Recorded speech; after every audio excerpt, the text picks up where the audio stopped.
this residency is sucking the life out of me. I'm nowhere near good. You know why? Because I'm an intern. And interns suck by nature. I'm a first-year resident, which means I'm an intern. As part of our OB-GYN residency training, we all, as interns, spend 2 weeks in the ER. 2 weeks, 2 months. It's day...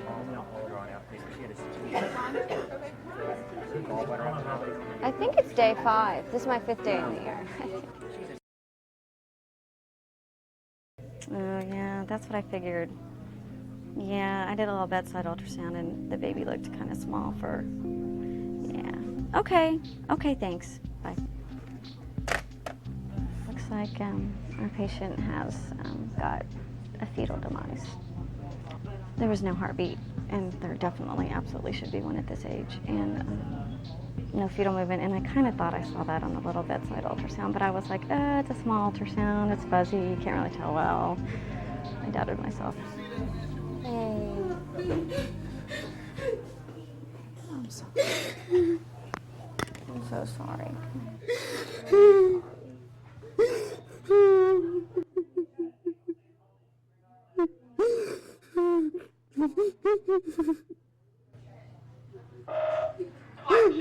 What are you all gonna do?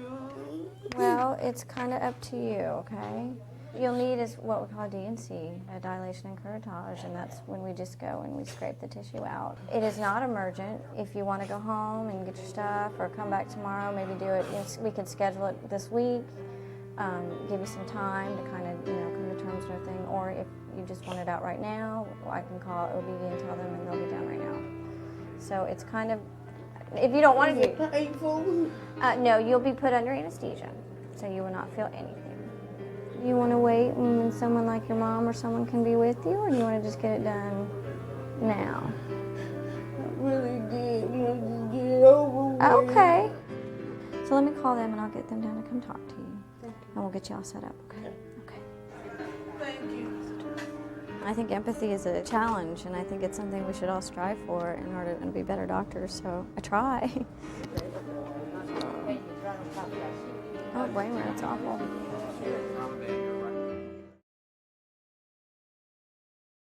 I'm getting a rash right where I need the ring to be. Right there.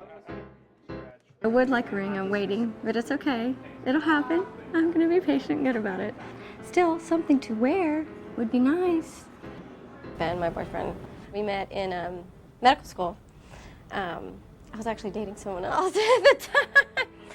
It's very bad. Yeah, how are you? I'm okay. This is Ben. Hello. We decided to get married very early. Now I think we're at a point where we're okay with that. But I don't know what he's doing. I'm waiting for a ring. The ring pressure from you, the ring pressure from the... I had ring check this morning. Ring check. I was like, I don't have one yet. Ben actually, he knows. He told me the more I pester him, he'll wait longer. So I was like, okay, I'll be quiet. He's frustrating me. But it's okay because... I don't know, it's not okay.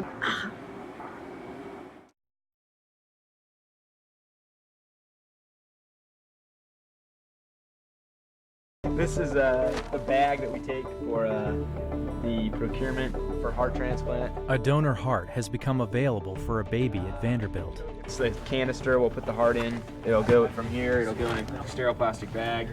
In his 10th year of residency, Frank Scholl can do this solo. Go in the cooler over here. We don't put beer in it, but this has all our preservative solution. From the moment we get a call about a donor heart, we are under a time limit in some respects. All right, we're good to go.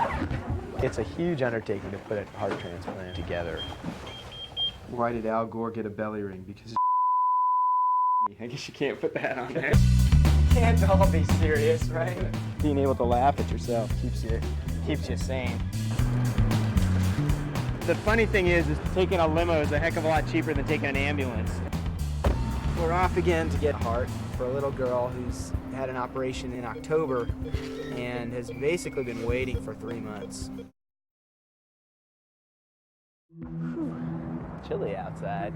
We have to make some phone calls back to Vanderbilt, make sure that the recipient's on the way to the operating room, because the timing is actually pretty crucial so that the heart has the least amount of time outside of the body, because every minute it's outside the body, it's actually dying. Hopefully we'll get in and out before the storm gets bad.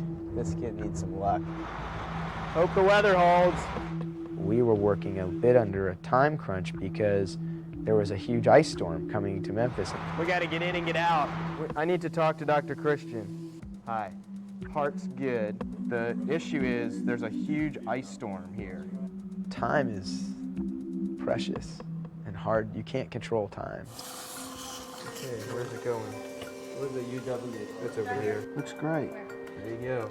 There's a moment in time when you actually get to finally see the heart, then you know it's a good organ, and then you kind of get excited. You said, this is going to be great. Good deal. I think the heart's great. The heart's in there, right? Can't be too careful, guys. It's not worth it, you know? Show up there without a heart, that'd be a big problem. Wow, look at the ice. The conduction's here, so we're just going to start with a suture now. Cute little fellow, isn't it?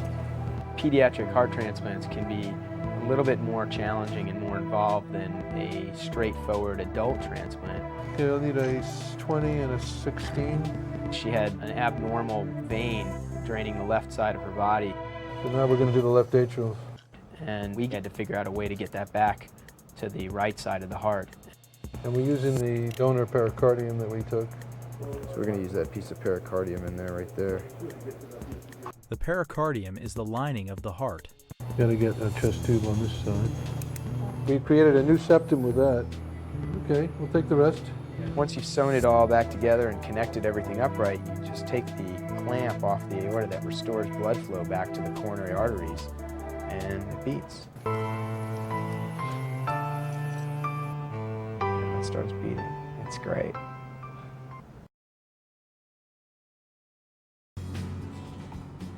Here we go.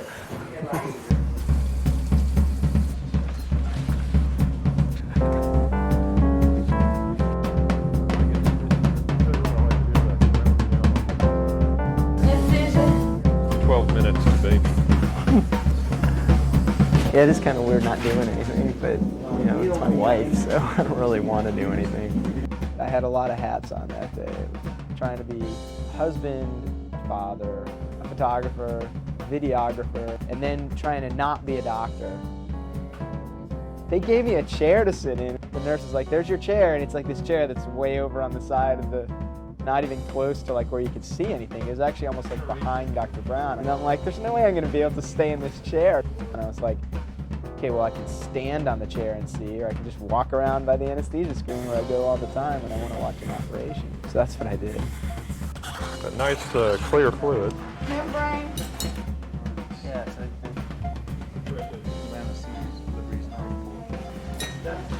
You got it. Got a nuchal cord. She's not completely born yet, so. She's not born yet. What's that? She's not born yet, technically. Hello, sweetheart.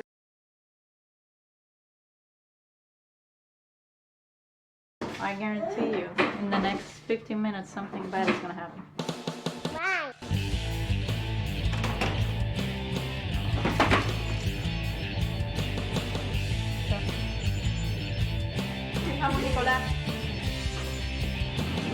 You want crackers? Yeah. Not now. Yeah, no.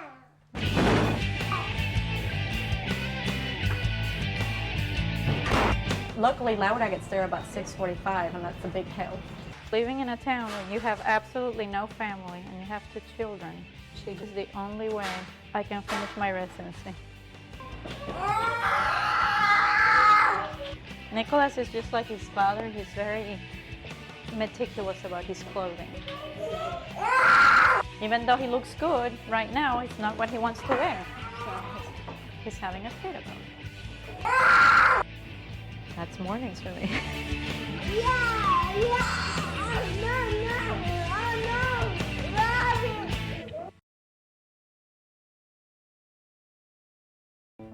My first thought looking at the x-ray was like, oh, this pneumonia is not gone. This is still pneumonia. We say in medicine, you treat your patient, you don't treat your labs, you don't treat your x-rays. So look at the patient and see what's going on. On exam, his lungs didn't sound, maybe just decreased breath sounds on that side, but no crackles, which is a sign of pneumonia when there's fluid in there. Okay.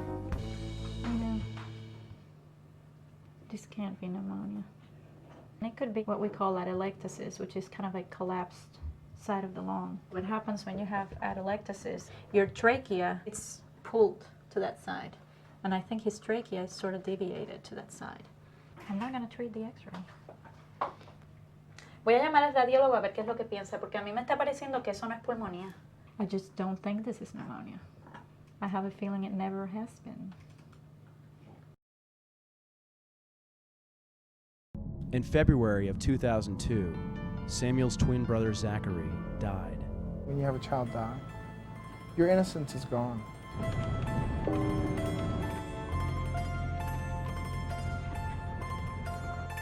I had a C-section, and they took out Samuel first. Samuel came out screaming bloody murder, and I was so comforted by hearing him scream. You know, it was like, great. And then when they took Zachary out, it was like dead silence. I didn't hear anything. During the first year of my fellowship, she was at home with Zachary and with the other kids. So she probably bonded more with Zachary than I did. I never saw like a future for him.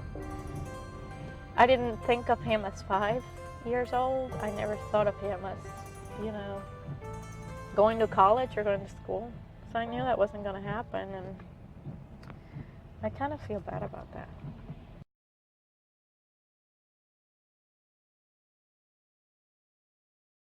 Yeah, I was ranked #1 in my class, but unfortunately my year there was only one of us. Yeah. There was 2 in my class, but one of them was a chimp. And that guy could read like nobody's business. Our work seriously, but not ourselves. Dance! Man, it was just gonna...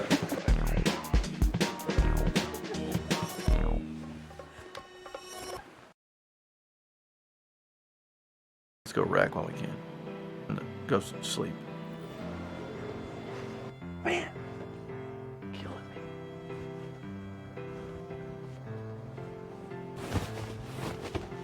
Man, it's like thick. Something's gotta be done. Can't breathe. Beginning to lose peripheral vision. Man, it's for the good of humanity. Can you smell that?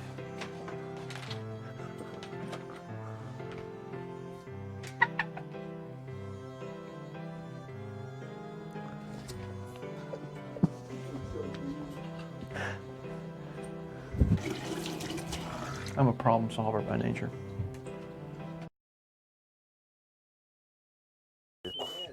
What's with the self-inflicted stab wounds lately?